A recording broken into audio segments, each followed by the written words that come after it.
Welcome, everyone. Good morning. Today is March 28th, Tuesday, March 28th. And we're going to be looking at the readings for the fifth Sunday of Lent, which center on the raising of Lazarus from the dead and all of the circumstances surrounding that. I cannot let this day, Tuesday of the fourth week of Lent, pass by without making a comment on the gospel that we just heard at the Mass a few minutes ago. Remember, that was the healing of the man with who, shall we say, was mobility impaired at the pool of Bethesda.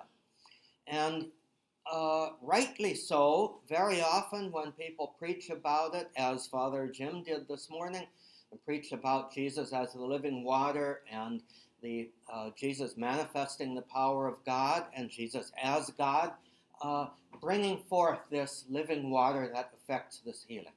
That is all very, very true, and especially when you combine it with that wonderful image from Ezekiel's prophecy this morning. We'll see a little more of Ezekiel later on today because he also features this coming Sunday. But there is something quite interesting happening there in that gospel reading. If you look at it, first of all, look at the story itself and then look at it in view of the entire flow of the Gospel of John. It's something we don't often think about. But here's what's happening. Jesus is in Jerusalem, and he goes to this place of miraculous healing, the pool of Bethesda, where the tradition was that anytime the water stirred, the first person who would get in would be healed of whatever infirmity was there. So, according to the story, there were a lot of people waiting around. And he sees this man, and he takes the initiative, and he asks, "Do you want to be healed?" And what he receives is not an answer to the question. What we would expect and what we would probably ourselves do is, "Oh, yes, Lord, I've been waiting all this time. I want to be healed." Instead, he gets a whining, and I always picture this guy's response as whining, excuse for why in 38 years of being there, he never had the common sense to try to organize somebody who might be able to help him to get to the water to get the healing. It's always somebody else's fault. It's not his fault. For 38 years here, I've been here all by myself, and nobody's helped me to get to the water, and woe is me, poor me. Now, Jesus asked him, "Do you want to be healed?" And instead he gets an excuse as to why he hasn't already taken the initiative himself to take advantage of that healing power. So, without even being asked, Jesus heals him. And then he tells him, "Pick up your bed and walk." Okay, he did. And he went out, and Jesus disappeared from the scene. He went somewhere else. He didn't even know who Jesus was. So it was Sabbath. They weren't allowed to do that kind of physical work. And of course, the Sabbath police are out there to pounce on anybody who doesn't keep the Sabbath properly. And they look at this guy, "You're not supposed to be doing that." "Well, the one who healed me told me to pick up my bed and my mat and walk, and so that's what I'm doing." "Well, who is he?" "Well, I don't know. He just healed me." And so then Jesus appears to him, comes up to him. I won't say it's an apparition, but he finds him and says, "I'm the one. It was the power of God. I'm the one who healed you, and now give thanks to God and be careful not to sin again." notice he does connect his condition, his lame condition, with sin. But that sin may very well have been the man's own lack of initiative to do anything about his situation. That could well be a sin also, couldn't it? So just be careful not to sin again so that something worse doesn't happen to you. And what does the man do? He immediately turns around and tells the Sabbath police that, it was Jesus. Jesus is the one who did this. Now, Jesus was betrayed in that act of healing that he did. And the gospel concluded with, it was at that point that the Pharisees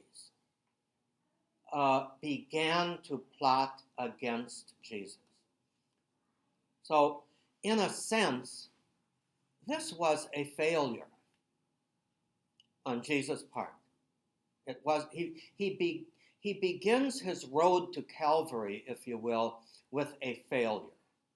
Yes, he heals the man, but the man turns right around, and rather than give God glory, rather than changing his life, rather than being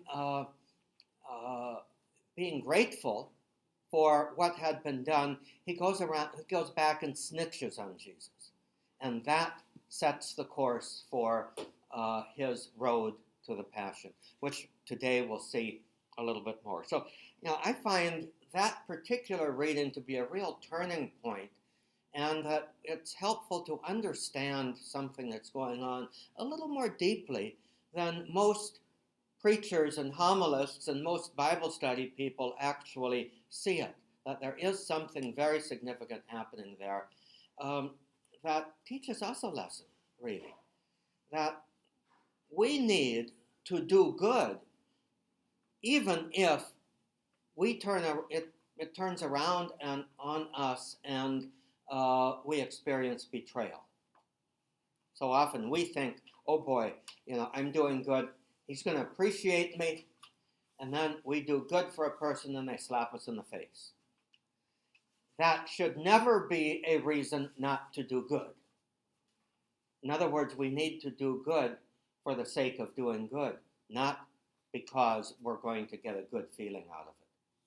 So that's my little second homily for today. Let's begin with our prayer. This is the collect prayer for the Mass this coming Sunday. So let us say together, by your help, we beseech you, Lord our God, may we walk eagerly in that same charity which, out of love for the world, your Son handed himself over to death. Through our Lord Jesus Christ, your Son, who lives and reigns with you in the unity of the Holy Spirit, one God, forever and ever.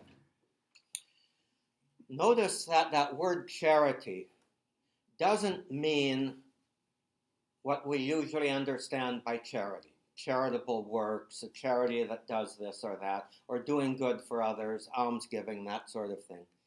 What that word charity always means in the scriptures is that type of love that is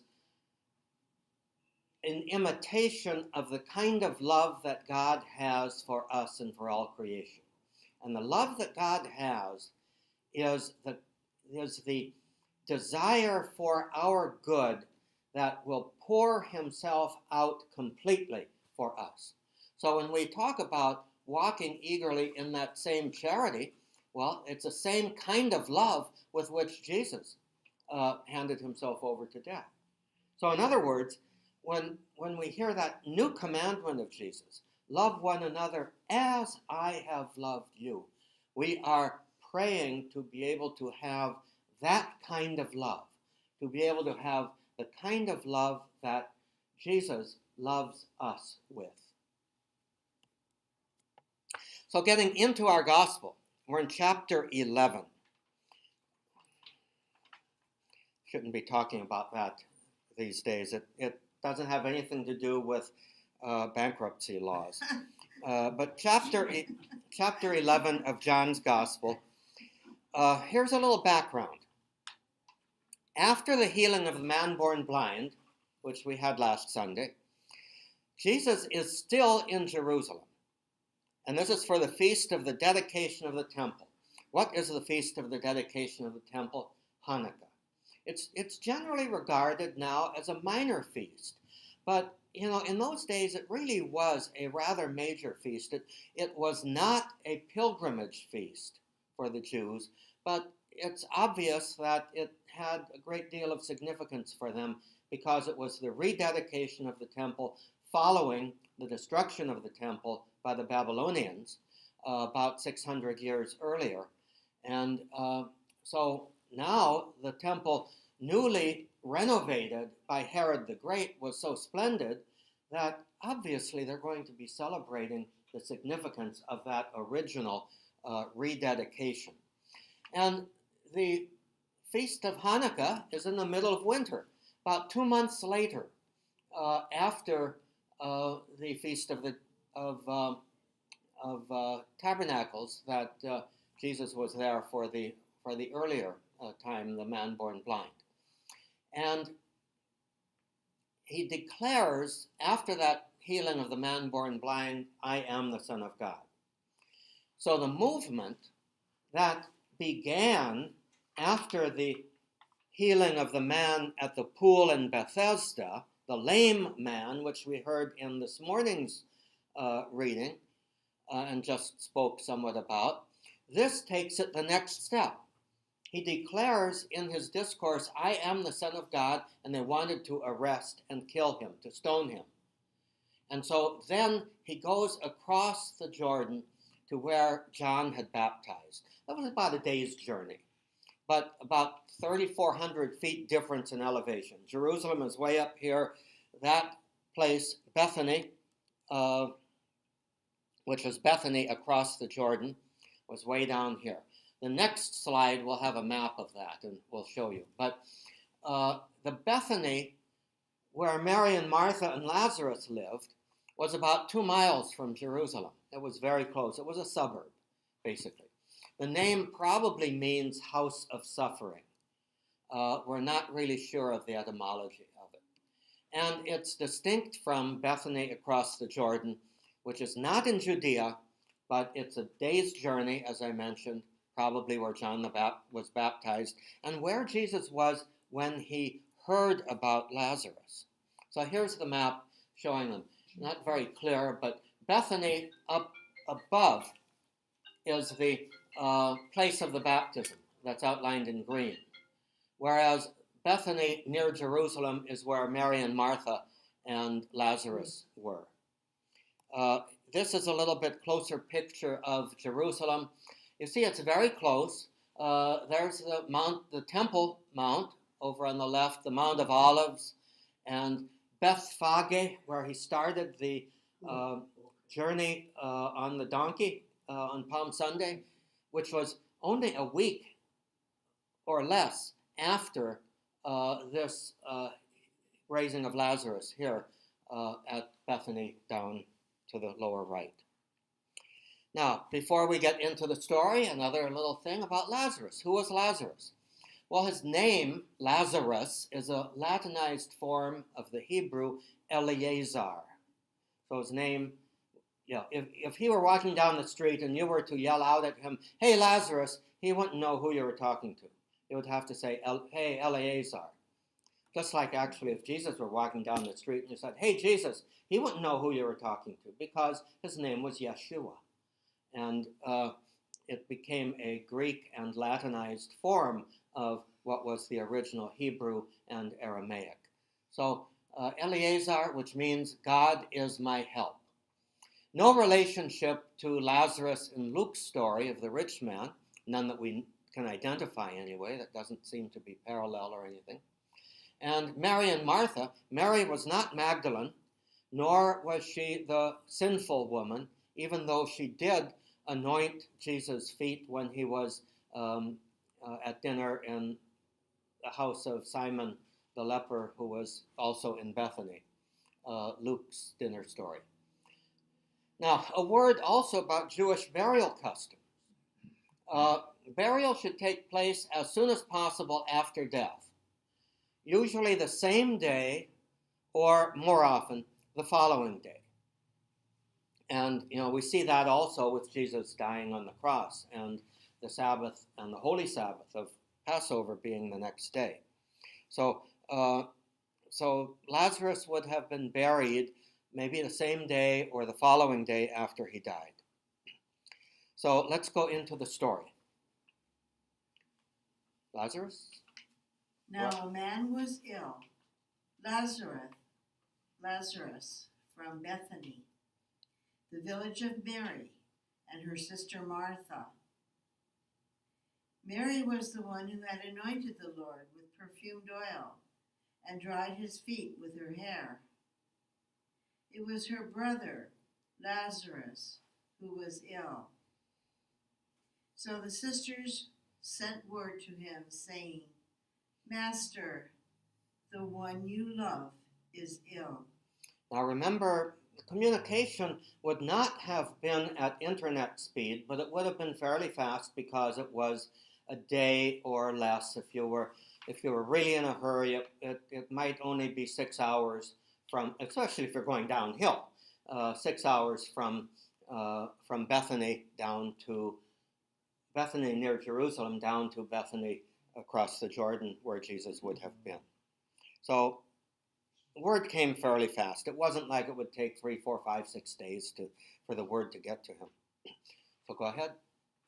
When Jesus heard this, he said, This illness is not to end in death, but is for the glory of God, that the Son of God may be glorified through it. Now Jesus loved Martha and her sister and Lazarus. So when he heard that he was ill, he remained for 2 days in the place where he was.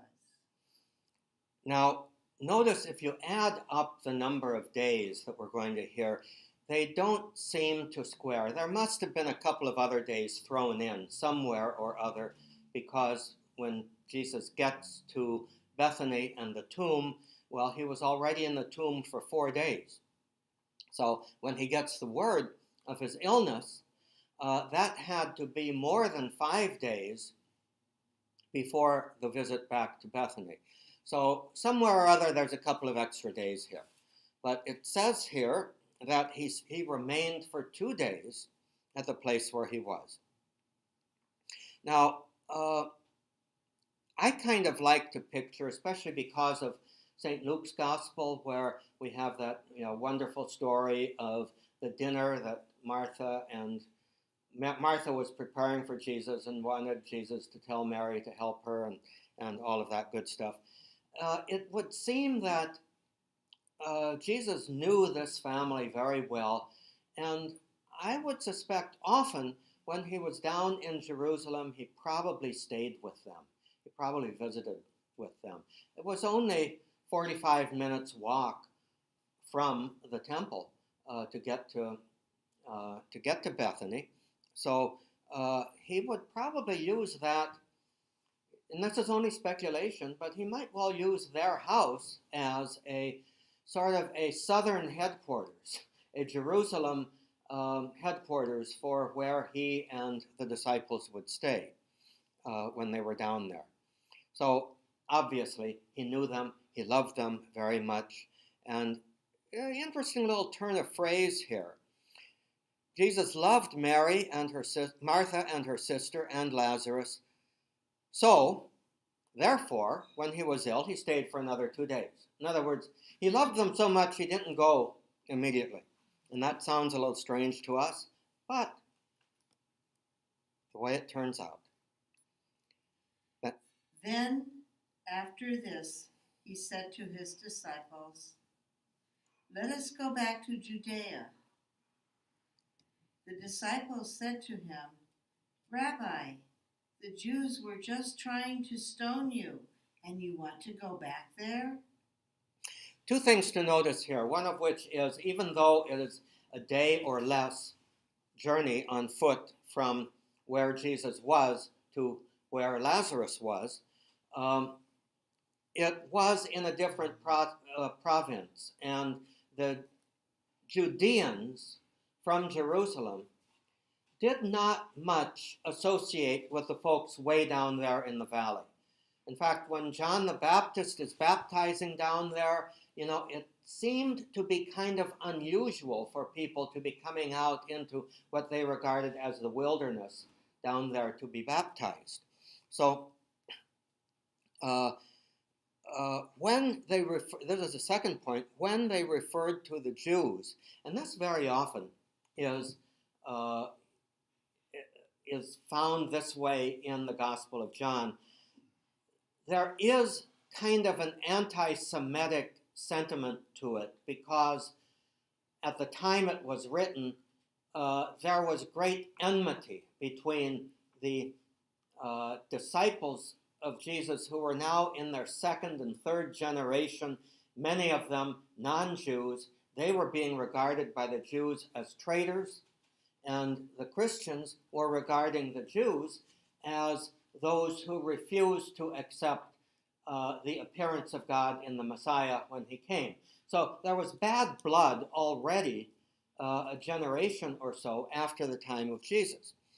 But here, when they're talking about the Jews, they're not talking about the people of the covenant. They're not talking about the people of Israel as we usually understand, the descendants of Abraham, that whole group of people. They're talking about the descendants of Judah, who was one of the grandchildren of Abraham, or great-grandchildren, who were the origin of the 12 tribes.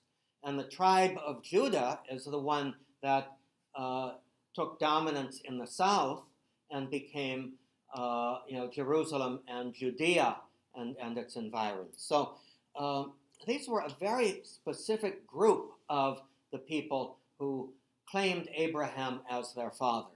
And so the Judeans were the ones who were particularly after him, trying to kill him, and the Pharisees were the kind of the religious elite of the Judeans, the Jews. Okay. Jesus answered, "Are there not 12 hours in a day? If one walks during the day, he does not stumble, because he sees the light of this world. But if one walks at night, he stumbles, because the light is not in him." In the previous chapter, he was talking about himself as the light of the world. So he's echoing that sentiment here. He's echoing that teaching here, that, you've got the light from the sun, and when the sun goes down, and if there's no moon, there's no light, you're going to stumble around and fall into a ravine or something. But if you walk in the light, you do not stumble, and the light, I'm the light, and I share the light with you, is kind of what he is saying there. So he said this, and then? He said this, and then told them, "Our friend Lazarus is asleep, but I am going to awaken him."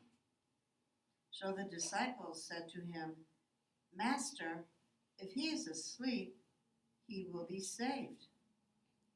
But Jesus was talking about his death, while they thought that he meant ordinary sleep. Okay, that could be a little bit artificial, because sleep was often a metaphor for death. And the disciples were kind of obtuse there, because often people would refer to as falling asleep in death. So this dialogue was kind of, sort of showing the disciples as always being as dense as they usually are.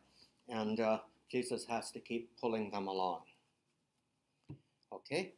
So then Jesus said to them clearly, "Lazarus has died, and I am glad for you that I was not there, that you may believe. Let us go to him." So Thomas, called Didymus, said to his fellow disciples, "Let us also go to die with him." Thomas gets all the good lines. And so he's a good patron for me, I guess. Didymus means the twin. And maybe a good patron for me too, because my twin brother is also an only child. And so I am an only child. I do not have a twin. There actually is a tradition that comes from the early church that Thomas was one of the other members of Joseph's family who was regarded as a twin brother of Jesus. And that certainly seems to be a tradition that originated in one of the early heresies that sort of liked to tell some fanciful stories. So, but he certainly did have the nickname the twin, and so Thomas seems to be acting a little like Peter, there impulsively. Well, let's go and die with him. Of course, Thomas was also one of those who a week later or so was going to abandon him, and but he ended up dying for him down in India, probably. Go ahead. When Jesus arrived, he found that Lazarus had already been in the tomb for 4 days. Now Bethany was near Jerusalem, only about 2 miles away.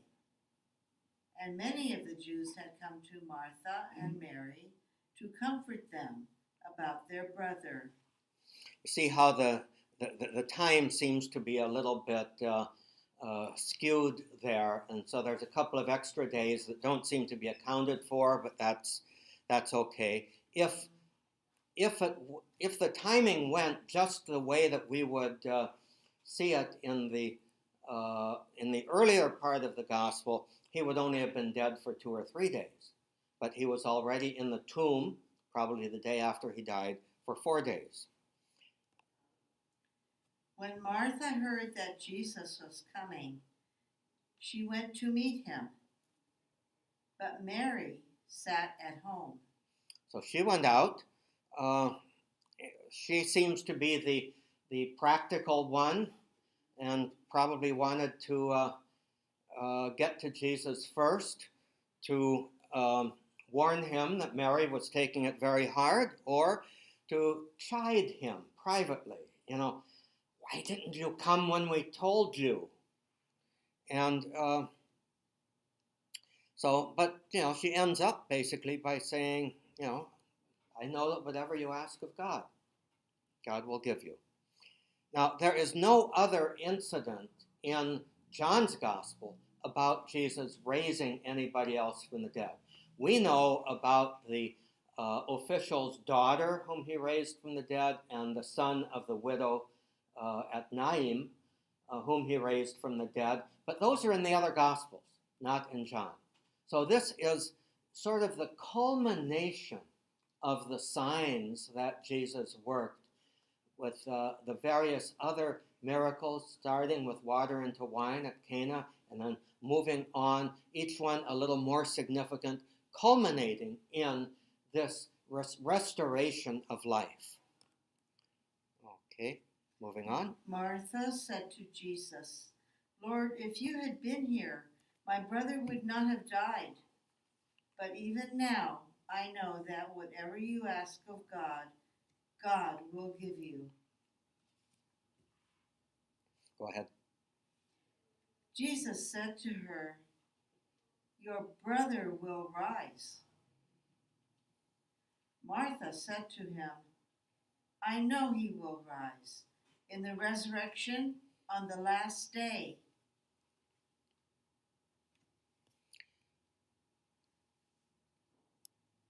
Jesus told her, "I am the resurrection and the life. Whoever believes in me, even if he dies, will live. And everyone who lives and believes in me will never die. Do you believe this?" She said to him, "Yes, Lord. I have come to believe that you are the Christ, the Son of God, the one who is coming into this world. You see, for one thing, something of Jesus' strategy there. He is leading her to faith and is bringing forth from her a profession of faith before he actually does the work. She had never experienced him raising somebody from the dead before. Healing people, yes. Teaching, yes. Doing wonderful things, yes. But never raising anyone from the dead yet. So Jesus is leading her into the profession of this faith beforehand, kind of as paving the way for his actually to do the work.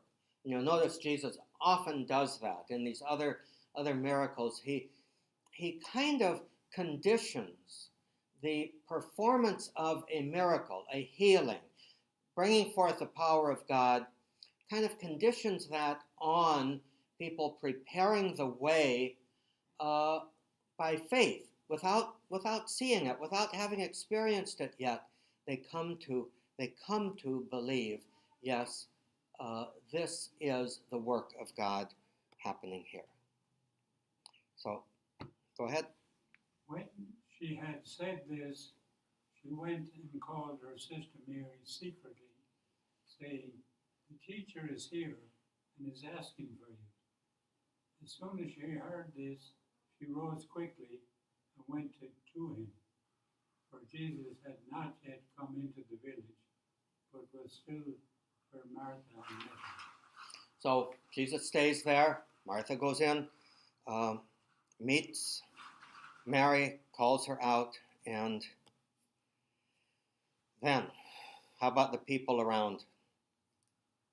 So when the Jews who were with her in the house, comforting her, saw Mary get up quickly and go out, they followed her, presuming that she was going to the tomb to weep there.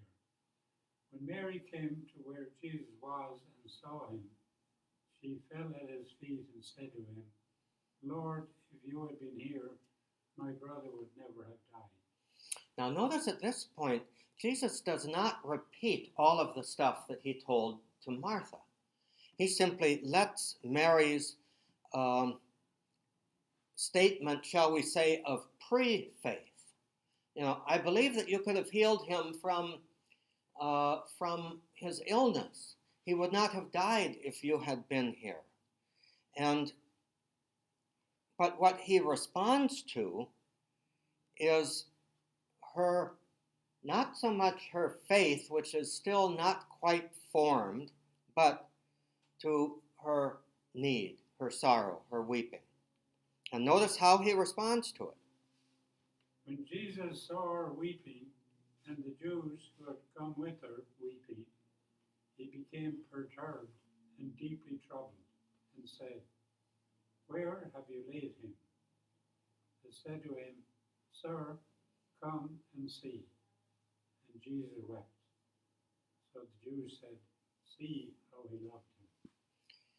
Now it's interesting, with Martha and with many of the others, he responds to their beginnings of faith by working the healing. With Mary, he responds to his own identification, becoming one with her in her sorrow. It's at this point that John says Jesus wept. It's at this point that John says he is perturbed, he is distressed by this experience both of Mary's sorrow, but joining with Mary's sorrow in sorrow for the brother. So the ultimate motivation there on Jesus' part is it goes beyond the faith of the recipient, as exemplified in Martha, but goes into identifying with the sorrow, the sadness, the sickness you can heal from. Death is death. Death is the end. There is nothing beyond that for us. And that is what gives us the great sorrow and the unconsolable weeping, because you can't come back. You can't come back from death, right? Okay? But some of them said, could not the one who opened the eyes of the blind man have done something so that this man would not have died? So Jesus, perturbed again, came to the tomb. It was a cave, and a stone lay across it. And Jesus said, take away the stone. Martha, the dead man's sister, said to him, Lord, I know there would be a stench. He has been dead for 4 days. Martha, the ever practical one. One of the reasons, of course, for the burial custom of burying the body, as entombing the body at least, as soon as possible after death was, well, they didn't have mortuaries with fancy refrigeration apparatus or embalming techniques. They embalmed people down in Egypt, but not there. So the body begins, especially in a warm climate, to decompose fairly rapidly. And you really want to get the body where it is supposed to be before that decomposition becomes noticeable. Okay. Jesus said to her, did I not tell you that if you believe, you will see the glory of God? So they took away the stone, and Jesus raised his eyes and said, Father, I thank you for hearing me. I know that you always hear me. But because of the crowd here, I have said this, that they may believe that you have sent me. And so what he does is they had faith that he could have prevented Lazarus' death. We've made that very clear. Now he is taking that a step further and demonstrating that faith has to go beyond the limitations of this human life, that he has the power over life and death, which means he is acting with the power of God to bring the whole reason why we are here, the whole reason why we exist, to fulfillment. And so that's what he demonstrates. And so, when he had said this, he cried out in a loud voice, Lazarus, come out. The dead man came out, tied hand and foot with burial bands, and his face was wrapped in a cloth. okay, we see that with Jesus' entombment also. He was wrapped in a shroud, which was bound to him, and then his head covered with a cloth, and that echoes the birth, because you're wrapped in swaddling clothes, or you're bound up. Swaddling clothes means that the kid was bound up almost like a cocoon, and in a sense, the burial shroud also is a binding, is a kind of a symbol, actually, of birth as well as death. Okay? So Jesus said to them, untie him and let him go. But many of the Jews who had come to Mary and seen what he had done began to believe in him. Notice the way that John continues to talk about faith. Began to believe. Faith is always a process. It is never the end point, but it is always a coming to deeper and deeper faith, deeper and deeper understanding and acceptance of the way that God works. Now, this ends the gospel that we will hear, but what happens right after that is very significant. I'm not going to read all of this to you, but basically what this says is that by raising Lazarus from the dead, Jesus was signing his own death warrant. The event of today's gospel, remember the healing of the man at the pool of Bethesda, began that process. They started to be out to get him from that point. At this point, from that day on, they planned to kill him. And this was very shortly before Holy Week. One last comment is, while the raising of Lazarus is very, very significant and the last of Jesus' great miracles recorded in John, it has nothing directly to do with the resurrection. Why? Because Lazarus was brought back to this life. It was not a resurrection so much, as they say, as a resuscitation. He was brought back into this life. He still had to die, but not yet. He was brought back. The resurrection is moving forward. Jesus, in his resurrection, was the first to die and then move forward into the eternal destiny that God has in store for all of us. So while the raising of Lazarus is a sign of it, it really does not accomplish what Jesus accomplished in the resurrection, which is to himself move forward into the fullness of God's kingdom, and the sign for us that in him we will move forward into the fullness of God's kingdom also. Our first reading is from the prophet Ezekiel, and we'll go through this fairly rapidly. Ezekiel is interesting because born in 622 and died in 570, he he prophesied in, he wrote in, preached in the last days of the kingdom of Judah, before the Babylonians conquered and captured the leading people. And he was also one of those carried into the Babylonian exile, and so he was active for about 20 years in Babylon. So we've got him both foreseeing destruction and foreseeing restoration.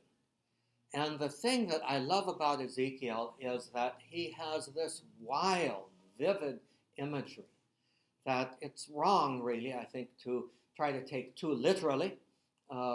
He's the prophet of the bones, the hip bones connected to all of that. He's the prophet of the water flowing from the restored temple.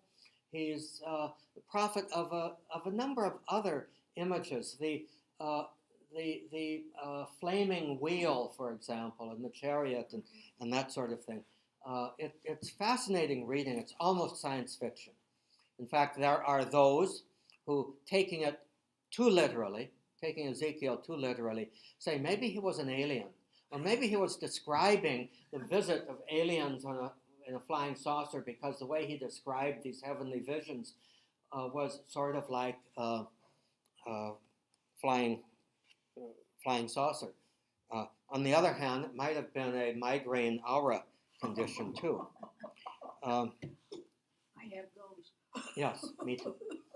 Thus says the Lord God, O my people, I will open your graves and have you rise from them, and bring you back to the land of Israel.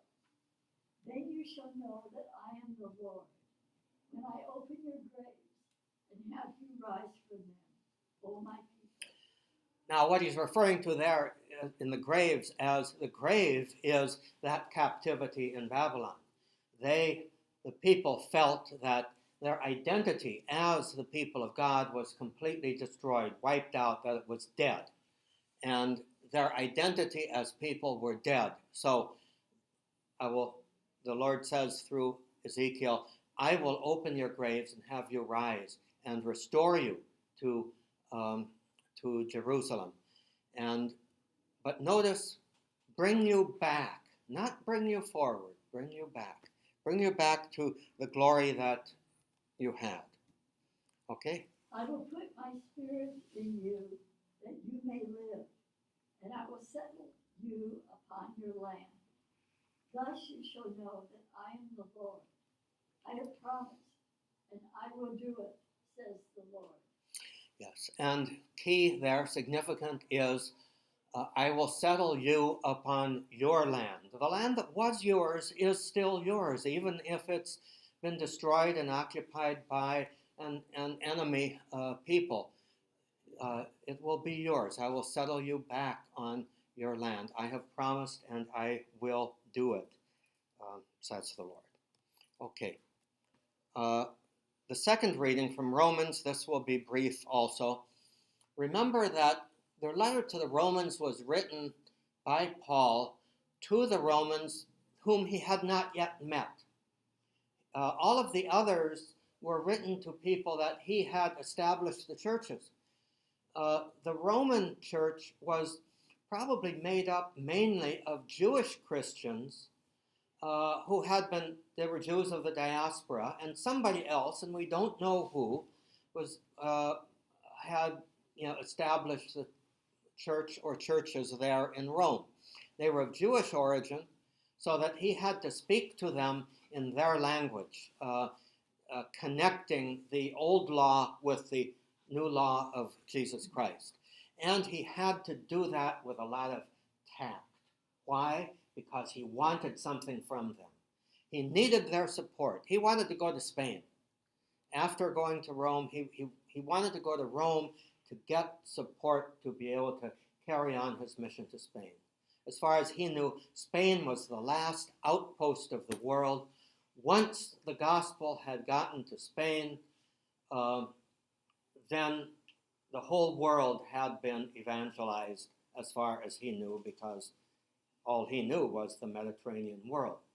And apparently he didn't know that there was a tradition that started about 6 centuries later that St. James had already done that, but that's completely another story. When he talks about flesh here, he doesn't mean what we usually regard as sins of the flesh. You can use your imagination on that one. What he means by flesh is the outward observance of the Torah, especially circumcision and dietary restrictions. So the fleshly things by which we adhere to God, that is useless now. And what is important is, well, we'll hear what he has to say. Pat? Brothers and sisters, those who are in the flesh cannot please God, but you are not in the flesh. On the contrary, you are in the Spirit. If only the Spirit of God dwells in you, whoever does not have the Spirit of Christ does not belong to him. Now, for one thing, he is challenging a very significant aspect of their faith, because they saw Christ, or the Jewish Christians often saw the way of Christ as being frosting on the cake, and the cake still remains intact, that cake being the Torah, the Jewish law. Paul is defending his preaching by saying, no, Christ isn't the frosting on the cake, he is the cake itself. And therefore, the practices of the Torah, the being in the flesh, in itself cannot please God. He doesn't tell them necessarily not to do that. What he tells them is, that's not what saves you. It is Christ and the Spirit of God that save you. But if Christ is in you, although the body is dead because of sin, the Spirit is alive because of righteousness. If the Spirit of the one who raised Jesus from the dead dwells in you, the one who raised Christ from the dead will give life to your mortal bodies also through his Spirit dwelling in you. Okay, so he is focusing on Christ and trying to convince them in a lot of ways, and we've got a lot of Paul's theology in Romans because he is trying to explain how he understands Jesus Christ to fellow Christians who still are inclined to cling to their Jewishness and who are inclined, therefore, to be unfavorable to Paul because of the stuff that they heard about him, that he's not preaching the word right. So it's an interesting little bit here.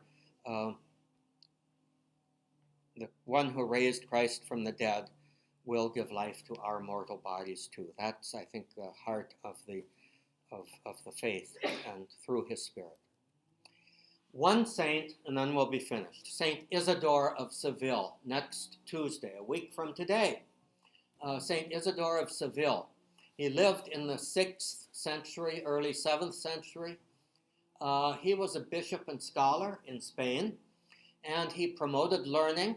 He actually was the one who converted the Visigoths, who were mostly the conquerors of Spain, out of the Arian heresy into Orthodox Christianity. But he's most remembered for the fact that he thought that he could write a book or a series of books that would contain everything that everybody knows about everything. That was his ambition. He never finished it. But for that reason, he was proposed by Pope John Paul II in 1997, 20 years ago, my goodness, to be the patron of the internet. And if you doubt the scope of what St. Isidore of Seville wanted to do, just check out Wikipedia, and everything. You can find just about everything that is in Wikipedia in almost every language. Now, the other point that's important for us, don't confuse him, Isidore of Seville, with St. Isidore the farmer, who lived half a century later. The reason is we have a lot of places, like that city just south of San Diego on the border, called San Isidro. Yeah. Okay, that's Isidore the farmer. That's not Isidore of Seville. And Isidore of Seville had a rather limited following. Isidore the farmer was very, very popular, especially in Franciscan circles, especially at the time of the